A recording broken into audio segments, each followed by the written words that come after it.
அனைவருக்கும் டிவைன் ஹீலர்ஜி மற்றும் ரைகி தாந்திரிக் மாஸ்டரின் அன்பு வணக்கம். இன்றைக்கி நம்ம பார்க்குறது குண்டலினி யோகம். உலகத்திலேயே உயர்வான யோக கலை அப்படின்னு சொன்னால் குண்டலினி யோகம்தான். குண்டலி என்பது ஒரு சாதாரண உடற்பயிற்சி அல்ல. இது மனிதனை பூமியிலிருந்து பரம சக்தியின் உச்சத்துக்கு எடுத்துச் செல்லும் ஆன்மீக பாலம். இதை பொறுமையுடனும் பக்தியுடனும் யார் பயிற்சி செய்கிறார்களோ அவர்களுக்கு இந்த யோகம் மகத்தான ஆனந்த அனுபவத்தை தரும் என்பதில் சந்தேகமில்லை. குண்டலினி யோகம் என்பது யோக மரபுகளில் மிகவும் ஆழமானதும் அதே சமயம் மர்மம் மிக்கதும் ஒரு பயிற்சியாகும். குண்டலினி என்ற சொல் சமஸ்கிருதத்தில் சுருண்டி கிடக்கும் பாம்பு சக்தி என்று பொருள்படும். மனிதனின் உடலில் முதுகுத்தண்டின் அடிப்பகுதியில் மூலாதார சக்கர என்று சொல்லக்கூடிய ஒரு அற்புதமான, அதாவது எருவிடும் பகுதிக்கும் கருவிடும் பகுதிக்கும் கீழே அப்படின்னு சொல்லுவாங்க, மத்தியவன் அப்படின்னு சொல்லுவாங்க சித்தர்கள். இது உறங்கி கிடக்கக்கூடிய குண்டலினியை இந்த சக்தி பாம்பு போல் சுருண்டு கிடக்கிறது என யோகிகள் குறிப்பிடுகிறார்கள். இந்த சக்தி விழித்திலிருந்து மேலுள்ள சக்கரங்களை கடந்து சிரசின் உச்சியில் உள்ள சகசர சக்கரவை அடையும் பொழுது ஆன்மீகத்தின் உச்சநிலை, தன்னை அறிதல், செல்ஃப் ரியலைசேஷன் என்ற ஒரு நிலை ஏற்படுகிறது. இந்த குண்டலினி யோகத்தினுடைய நோக்கம் அப்படின்னு பார்த்தோம்னா, உடல், மனம், உயிர், ஆன்மா இந்த நான்கையும் ஒருங்கிணைத்து மனிதனை முழுமையான உண்மையான பாதைக்கு வழிநடத்துவதே பிரதான நோக்கமாக இருக்கிறது. உடலை ஆரோக்கியமாக்குகிறது, மனதை அமைதியாக்குகிறது, சிந்தனையை உயர்ந்த நிலைக்கு கொண்டு செல்கிறது, தெய்வீக அனுபவத்தை அளிக்கிறது. குண்டலினி யோகத்தினுடைய தத்துவங்கள், மொத்த தத்துவங்கள் 96. முதல் தத்துவம் 30, இரண்டாவது தத்துவம் 30, மூன்றாவது தத்துவம் 36, மொத்தமாக 96 தத்துவங்கள். இதை படிநிலைகள் அப்படின்னு சொல்லுவாங்க. இந்த தத்துவத்தை எப்படி முருக கடவுள், மலையில் இருக்கக்கூடிய முருக கடவுளை நாம் போய் தரிசிக்கணும் அப்படின்னு சொன்னால் பல படிகளை கடந்து நாம் அவரை தரிசிக்கிறோமோ, அதே மாதிரி குண்டலினி யோகத்தை நாம் அடைய வேண்டுமென்றால் இந்த படிநிலைகள் 96 படிநிலைகளையும் கடந்த பின்புதான் குண்டலினி யோகத்தை அடைய முடியும். இதில் முருகப்பெருமான் யோக நிலையில் குண்டலினி யோகம் செய்து சக்தி பெறும் பொழுது அவருடைய வேண்டுதல், பிரபஞ்சத்தினுடைய வேண்டுதல் இளமை வேண்டும் அப்படின்னு கேட்டதுனால தான் அவர் எப்பயுமே அவருடைய முழு வாழ்க்கையுமே நிறைய இறை சக்திகள் கிருஷ்ணராகவும் பெருமாளாகவும் அவதாரங்கள் எடுத்திருக்கிறார்கள். ஆனால் முருகனை பொறுத்த வரைக்கும் ஒரே ஒன்று தான். அந்த ஆண்டி கோலமாகட்டும் அல்லது அலங்கார கோலமாகட்டும் இளமையான பருவத்திலேயே அவருடைய நிலை இருக்கும். இந்த யோக தத்துவங்கள் 96ல் முதல் தத்துவம் பூதங்கள் 5, பொறிகள் 5, புலன்கள் 5, கண்மேந்திரம் 5, கண்ம விஷயம் 5, கரணம் 4, அறிவு 1 ஆக மொத்தம் 30 தத்துவங்கள். இரண்டாவது தத்துவத்தில் 10 நாடிகள், 10 வாயுக்கள், ஜயங்கள் 5, கோஷம் 5 ஆக 30. மூன்றாவது தத்துவத்தில் ஆதாரம் 6, மண்டலம் 3, மலம் 3, தோஷங்கள் 3, ஏடனை 3, குணம் 3, ராகம் 8, அவஸ்தை 5, வினைகள் 2 ஆக மொத்தம் இது 36 மூன்றாவது தத்துவத்தில்.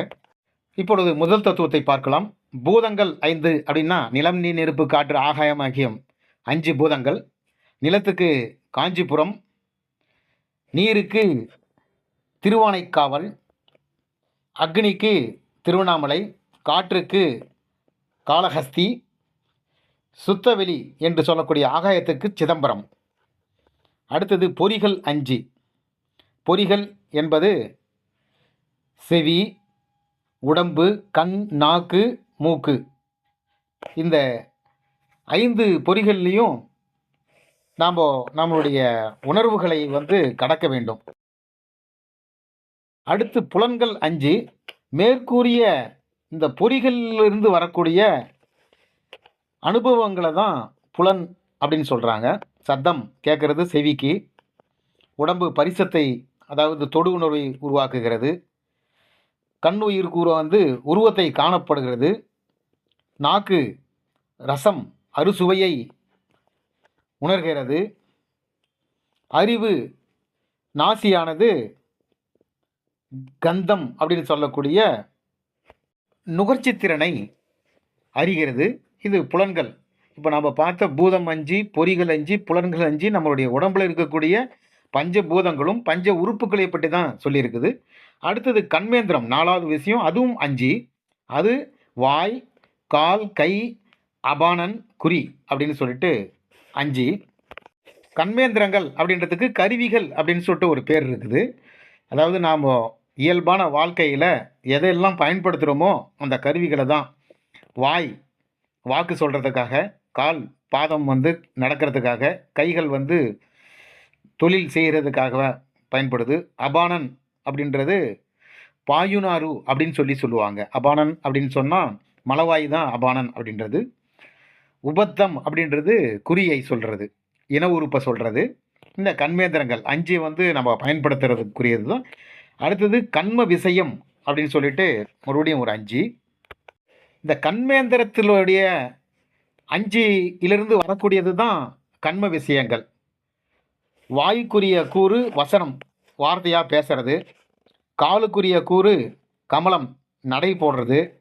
கைக்குரிய கூறு தானம், கொடுக்கல் வாங்கல் செய்கிறது. அபானத்துக்குரிய கூறு விசர்க்கம், விடுதல் என்று சொல்லப்படுது. அடுத்தது குறிக்குரிய கூறு ஆனந்தம், மகிழ்ச்சி. இவைகளெல்லாம் வந்து இதற்குரிய கூறுகள். அடுத்தது 6வது படிநிலை கரணம் அப்படின்னு சொல்கிறது 4 கொள்கைகளை கொண்டது. மனம், புத்தி, அகங்காரம், சித்தம், இந்த 4 வகைகளை கொண்டது. மனம் வந்து ஒன்றை நினைக்கிறது, புத்தி அதனை விசாரிக்கிறது, அகங்காரம் அதனை கொண்டு மேன்மேலும் அதை உண்டு பண்ணுகிறது, சித்தம் அதனை அடைவதற்கு முயற்சி செய்கிறது அல்லது அடைந்து விடுகிறது. இது கரணம் அப்படின்னு பேர். கரணத்துக்கு அடுத்தபடியாக இருக்கக்கூடியது தான் ஒரே ஒன்று, அறிவு. அது உள்ளந்தனை கண்டு மகிழ்தல். ஆக மொத்தம் 30 படிநிலைகள் கொண்டது இந்த குண்டலினியினுடைய முதல் தத்துவம் முடிகிறது. 2வது தத்துவம் அதுவும் 30. அதனுடைய வரலாறுகளை பார்த்தா நாடிகள் 10 நாடி. 1 இடங்கலை, 2 பிங்களை, 3 சுழிமுனை, 4 சிங்குவை, 5 புருடன், 6 கர்த்தாரி, 7 அத்தி, 8 அலம்புடை, 9 சங்கினி, 10 குரு. இந்த 10 நாடிகள் வந்து நம்மளுடைய உடம்புல வந்து 72,000 நாடி இருக்குது. அதில் இது மூல நாடிகள். இவைகளெல்லாம் வந்து இதுதான் வந்து டிரான்ஸ்ஃபார்மாக செயல்படுறது. இந்த நாடிகள் வந்து 10 நாடிகள் வந்து 72,000 நாடியினுடைய டிரான்ஸ்ஃபார்ம் அப்படின்னு சொல்லுவாங்க. இங்கே தான் வந்து முடியுது. ஒன்றுனுடைய வேலையும் இந்தந்த விஷயத்துக்காக அப்படின்னு சொல்லிட்டு அந்த வேலைகளை செய்கிறது இந்த அந்த குழுவினுடைய தலைவர் அப்படின்னு சொல்லலாம். இந்த 10 நாடிகள். இந்த நாடிகளில் வந்து முதல் நாடி ஈடம் நாடி, இடைநாடி அப்படின்னு சொல்லுவாங்க. இது வலது கால் கட்டை விரலிலிருந்து கத்தரிக்கோல் மாதிரி மாறி இடது நாசி வரைக்கும் நிற்கிறது ஈடம் அப்படின்னு பேர். அடுத்தது பிங்களை அப்படின்றது இடது கால் கட்டை விரல், காலினுடைய கட்டை விரலிலிருந்து கத்தரிக்கோல் மாதிரி மாறி வலது நாசியில் வந்து நிற்கிது. சுழுமுனைன்றது மூலாதாரத்தை தொடர்ந்து எல்லா நாடிக்கும் ஆதாரமாக நடுநாடியாய் சிரசு வரைக்கும் முட்டி நிற்கிறது சுழுமுனை நாடி. சிங்குவை அப்படின்றது சாப்பாடு சாப்பிடும்போது சோறையும் தண்ணியும் உள்ள தள்ளுறது சிங்குவை. புருடன் என்பது மூலாதாரம் தொடங்கி வலது கண்ணளவாய் நிற்குது, வலது கண் வரைக்கும் நிற்கிறது. கர்ந்தாரி அப்படின்றது மூலாதாரம் தொடங்கி இடது கண் வரைக்கும் நிற்கிறது. அத்தி அப்படின்றது மூலாதாரம் தொடங்கி வலது காது வரைக்கும் நிற்கிறது. அலம்புடை அப்படின்றது மூலாதாரம் தொடங்கி இடது காது வரைக்கும் நிற்கிறது. சங்குனி அப்படின்றது மூலாதாரம் தொடங்கி இன உறுப்பு வரைக்கும் நிற்கிறது. குரு என்பது மூலாதாரம் தொடங்கி அபானன் அப்படின்னு சொல்லக்கூடிய மலவாயில் வரைக்கும் நிற்கிறது. இவைகள்லாம் வந்து வர்மக்கலையில் முக்கியமாக இந்த நாடிகளை பற்றி தெரியும். நாடிகள் எங்கெங்கே ஆரம்பிக்குது, அதனுடைய பெயர்களெல்லாம் வர்மக்கலையில் இந்த 10 பேருக்கும் இருக்கும். அடுத்து வாயுக்கள் 10. 2வது பிராணன், அபானன், வியானன், உதானன், சமானன் அப்படின்னு சொல்லிட்டு எக்ஸ்டர்னல் வெளிப்பக்கத்துது இந்த வாயுக்கள் 5. உள்பக்கமானது இருக்கிறது நாகன், கூர்மன், கிரிகரன், தேவதத்தன், தனஞ்செய்யன். இது வந்து உள்பக்கம். எக்ஸ்டர்னல், இன்டர்னல் அப்படின்னு சொல்லிட்டு 2 பக்கத்துக்கு 5 5 வாயுக்கள், 10 வாயுக்கள் இருக்குது. இதில் பிராணன் அப்படின்றது மூச்சை எடுக்கிறது தான் பிராணன் அப்படின்னு பேர். இது ஒரு நாளைக்கு 21,600 சுவாசத்தை எடுக்குது. இந்த சுவாசத்தை நாம் குறைக்கும்போது ஒரு 6,000 அளவுக்கு குறைக்கும் பொழுது 100 வயதுக்கு மேலும் வாழ்வார்கள் அப்படின்னு சொல்லிட்டு சொல்லப்படுது. அடுத்தது அபானன் அப்படின்னு சொல்லக்கூடியது குதத்தையும் குய்யத்தையும் பற்றி நின்று மல சுவாசங்களை கழிப்பது. இது அபானன் அப்படின்றது மலவாயு தான் சொல்லுது. மலவாயில் வந்து எப்படி மலத்தை வந்து வெளியே தள்ளுறதுக்கு அது ஒரு குறிப்பிட்ட வாயுக்கள் இருக்குது. அந்த வாயுக்கள் துணை செஞ்சால் தான் மலம் வெளியே தள்ள முடியும். அடுத்தது வியானன் அப்படின்னு சொன்னால் தோளிலே நின்று பரிசங்களை அறிவிப்பது. தொடு உணர்வுக்கு தான் வியானன் அப்படின்னு பேர். உதானன் அப்படின்றது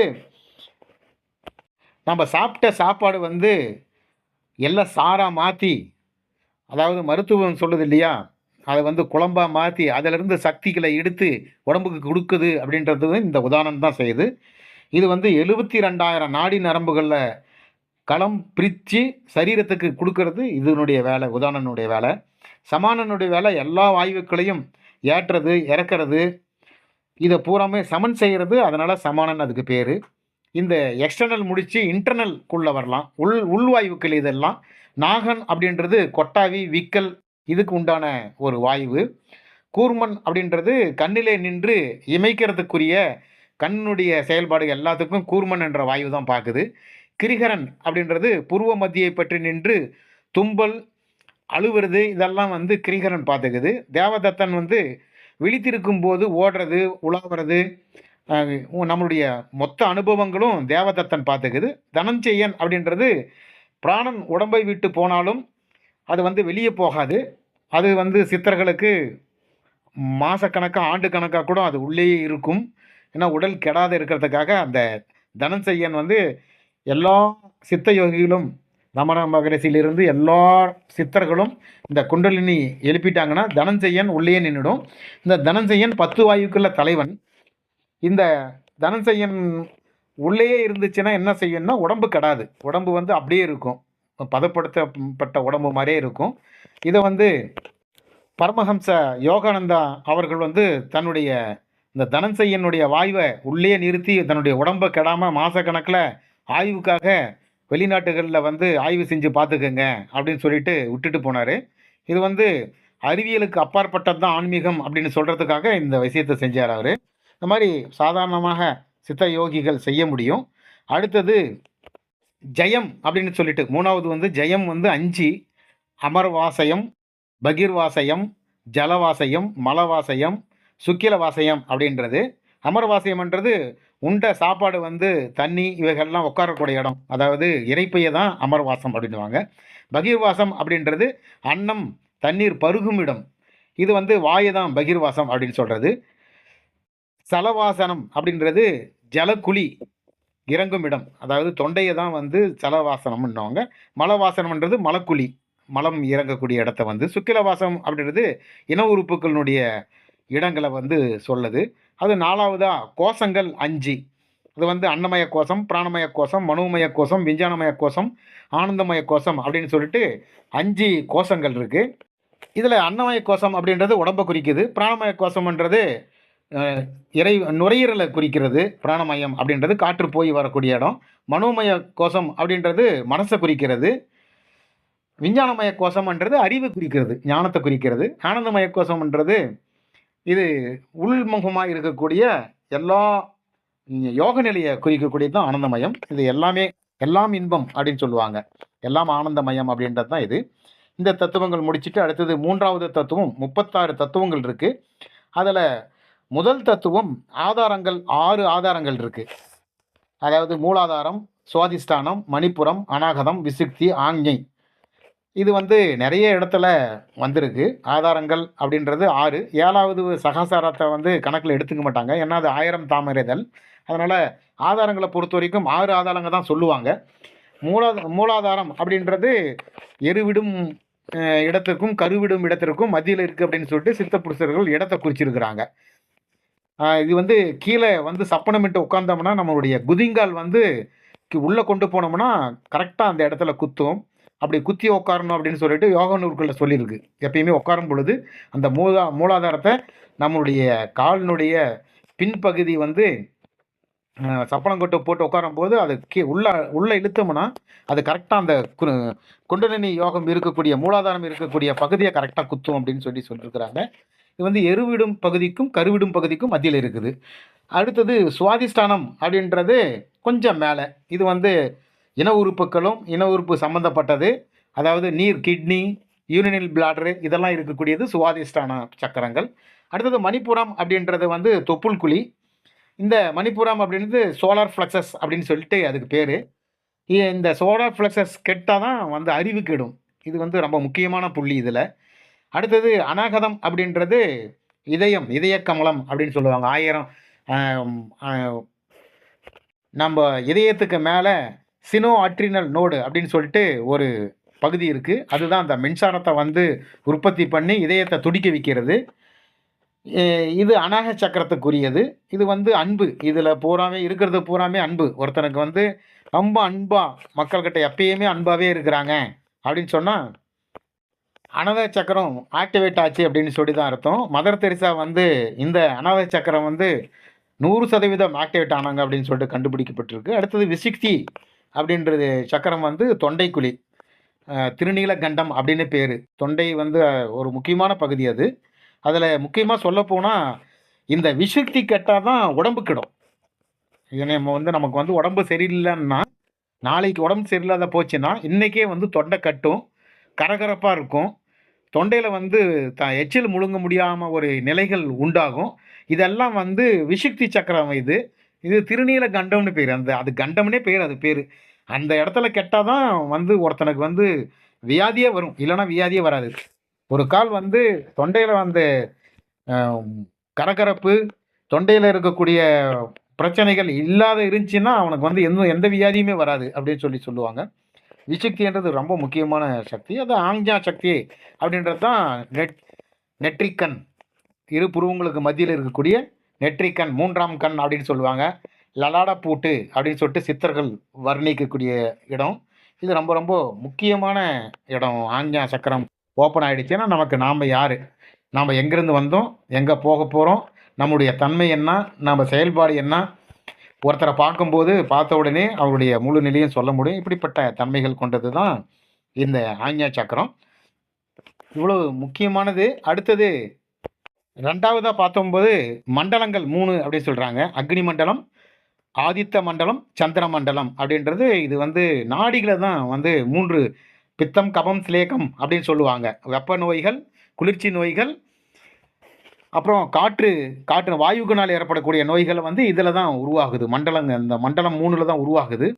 அக்னி மண்டலம் அப்படின்றது ஒருத்தனுக்கு வந்து உடம்பு சரியில்லாத போச்சுன்னா வெப்பம் அதிகமாகி வெப்ப உணவுகள், அதாவது மாமிசங்கள் அதிகமாக சாப்பிடும்போது வெப்பம் உருவாகுது. அந்த வெப்பம் வந்து அசுத்த வெப்பம் அப்படின்னு பேர். இந்த வெப்பங்கள் உருவாகிறதுனால இந்த அக்னி மண்டலத்தினால் வரக்கூடிய வியாதிகள் வந்து இந்த வகையை சேர்ந்தது. இந்த ஆதித்ய மண்டலம் அப்படின்றது வந்து காற்று, இதய கமலம் அப்படின்னு சொல்லுவாங்க. அறுகோண வடிவம் இது. இது முருகப்பெருமானுடைய சரவண பவா அப்படின்னு சொல்லக்கூடிய 6 எழுத்துக்களை உட்கார வைக்கக்கூடிய அச்சரம் கொண்ட எந்திரம் இது.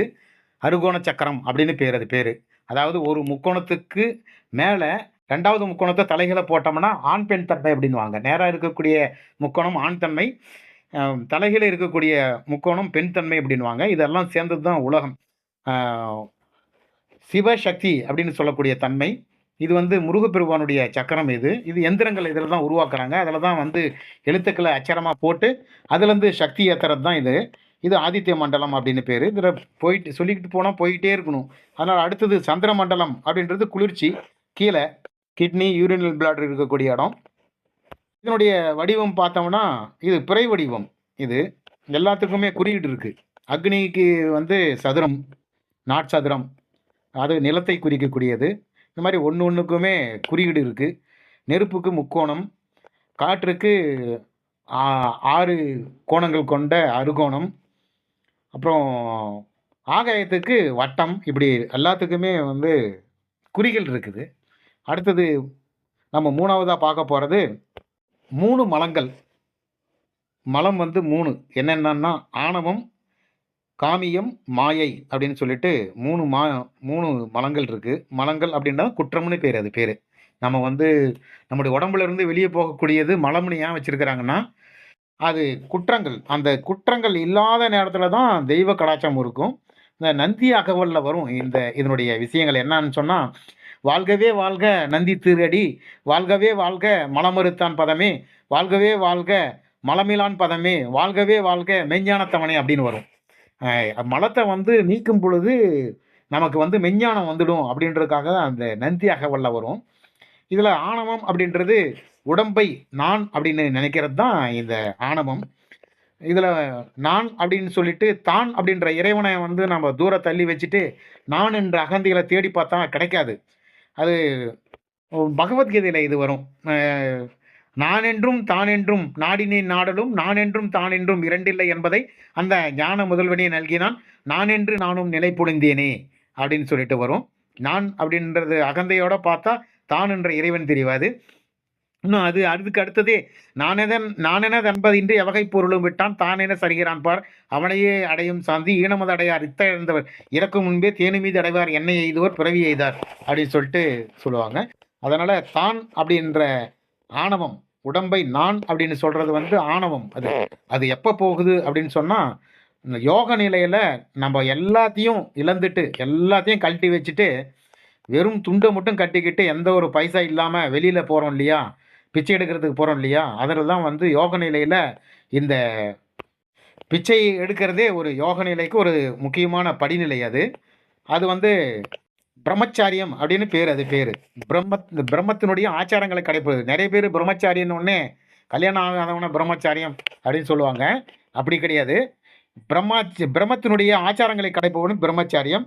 அடுத்தது காமியம் அப்படின்றது கண்டவைக்கெல்லாம் ஆசைப்படுறது காமியம். நினைக்கிறதெல்லாம் எதை நினைச்சாலும் எதெல்லாம் கண்ணில் படுதோ இதெல்லாம் வாங்கணும்னு தோணுறது காமியம். மாயைன்றது தனக்கு வருகை அறியாமல் கோபம் கொள்றது, தன்னை நாம் யாருன்னே தெரியாம கோபம் கொள்றது தான் மாயை அப்படின்னு பேரு.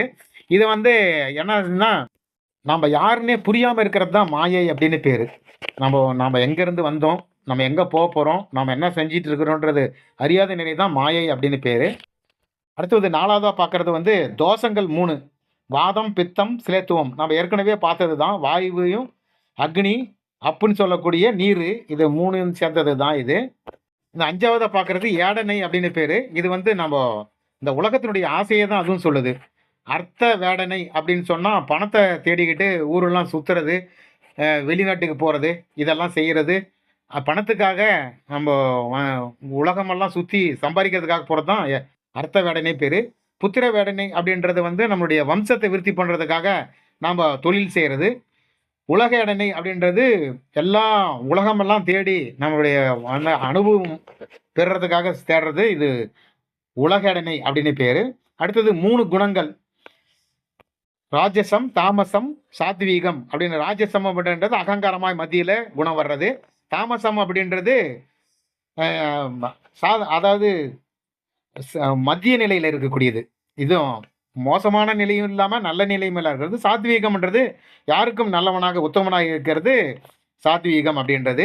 அடுத்தது ராகம் 8 ராகம் அப்படின்றது 8. இதில் காமம், குரோதம், லோபம், மோகம், மதம், மாச்சரியம், இடும்பை, அகங்காரம் அப்படின்றது இந்த 8 குணங்களை சொல்றது. இது 8 குணங்கள். அது காமம் அப்படின்னா ஆசை, குரோதம் அப்படின்னா பிணக்கு செய்கிறது, சண்டை போட்டுக்கிறது, லோபம் அப்படின்னா பிடிப்பாடு இல்லாமல் இருக்கிறது, மோட்சம் அப்படின்றது பிரியம் பண்ணுறது, மதம்ன்றது கர்வம் கொடுறது, மாச்சரியம் அப்படின்றது நகைப்பிலிருந்து உட்பகை விளைவிக்கிறது, அதாவது எள்ளி நகைக்கிறது, இடும்பை அப்படின்றது உதாசீனப்படுத்துறது, அகங்காரம் அப்படின்றது கோச்சிக்கிறது, இதெல்லாம். அடுத்தது வினைகள் 2, நல்வினை, தீவினை. புண்ணியம் செய்தால் நல்வினை கிடைக்கும், நாம் பாவங்கள் செய்தால் தீவினை கிடைக்கும். இந்த ரெண்டு. அடுத்தது அவஸ்தை, 5 அவஸ்தைகள். அது வந்து சாக்கிரம், சொப்பனம், சுளுத்தி, துரியம், துரியோதிதம் அப்படின்றது. இந்த சாக்கிரம் அப்படின்றது லலாடா பூட்டு அப்படின்னு சொல்லக்கூடிய நெற்றிக்கண்ணு தான் அது குறிக்கிறது. சொப்பனம் அப்படின்றது கண்டஸ்தானம், அதாவது திருநீல கண்டம் அப்படின்ற கழுத்தை குறிக்கிறது. சுளுத்தி அப்படின்றது இதய கமலத்தை குறிக்கிறது. துரியம் அப்படின்றது நாபி கமலம், தொப்புள் கொடியை குறிக்கிறது. துரியாதீதம் அப்படின்றது நம்ம இன உறுப்பை குறிக்கிறது. இந்த படிநிலைகள் 96 தத்துவங்களை நாம் அறிஞ்சுக்கிட்டு அதுக்கு மேலே நாம் யோக சாதனை செய்கிறதுனால தான் நாம் வந்து இந்த குண்டலினி யோகத்தை அடைய முடியும். இந்த குண்டலினி யோகத்திற்கு ஒரு மகா சக்தி இருக்குது. அதுதான் உலகத்தில் ஒரு பெரிய யோகம். இது வந்து என்னன்னா உடலில் உறங்கி கிடக்கக்கூடிய சக்தியை செயலில் கொண்டு வர்றது தான். அடுத்தது உடல் மனம் நோய்களை குறைக்கிறது, ஒருமுகப்படுத்தக்கூடிய திறனை அதிகப்படுத்துறது, ஆன்மீக அறிவை மலர வைக்கிறது, தெய்வீக அனுபவங்கள், தீர்க்க தரிசித்தனம், உள்ளார்ந்த வழிகாட்டுதல் கிடைக்கிறது. இதெல்லாம் செய்கிறது தான் இந்த குண்டலினி யோகத்தினோட முக்கியமான பலன்கள். இப்படி பல நன்மைகள் இருக்குது அப்படின்னு கூறி, இந்த குண்டலினி எழுப்புறதுக்கு சரியான நாளை விநாயகர் சதுர்த்தி நாள் ரொம்ப ரொம்ப முக்கியமான நாள். அன்றைய நாள் தான் சித்த புருஷர்கள் அந்த குண்டலினி யோகத்தை எழுப்புறதுக்கு முயற்சிகள் எடுப்பாங்க. என்ன காரணம்னா குண்டலினி யோகத்துக்கு உள்ளே உட்காந்துட்டு இருக்கக்கூடிய அந்த மூலாதாரத்தில் உட்காந்துருக்கிறது விநாயகர் பெருமான் தான் உட்காந்துருக்கிறாரு. அவரை எழுப்பிட்டோம்னா மீதி எல்லாமே எழுந்துடும். அவர் தானே முதல் முழு கடவுள். எனவே விநாயகர் பெருமானை வணங்கி இந்த குண்டலினி யோகத்தை நீங்கள் தொடங்கலாம், தாராளமாக தொடங்கலாம் என்று கூறி இந்த பதிவினை நிறைவு செய்கிறேன். இந்த பதிவு பிடித்திருந்தால் சப்ஸ்கிரைப் மற்றும் ஷேர் செய்யவும். நன்றி, வணக்கம்.